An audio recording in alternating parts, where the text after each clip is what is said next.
Friends. பாத்தீங்களா, நிறைய பழம் இருக்குல்ல. இந்த மரத்து பழவை நான் சாப்பிட்டேன்னா ரொம்ப புளிப்பா கசப்பா தூக்கியே விசிறாச்சிட்ட சாப்பிடவே முடியல ஃப்ரெண்ட்ஸ். இந்த ரெண்டு மரத்தை பார்க்கும்போது எனக்கு தெரிஞ்சிச்சு, உங்களுக்கு தெரியுமா? மரம் நல்லதா இருந்தா அது கனியும் நல்லதுன்னு சொல்லுவாங்க. மரம் கெட்டதா இருந்தால் அதோட கனியும் கெட்டதுன்னு சொல்லுவாங்க.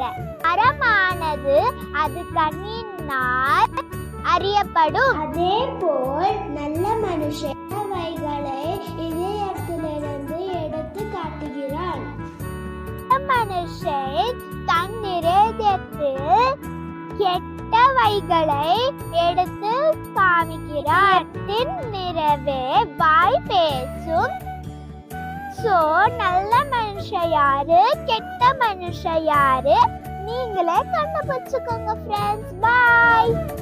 பண்ணுங்க, லைக் பண்ணுங்க, ஷேர் பண்ணுங்க, மறக்காம பெல் பட்டன் பிரஸ்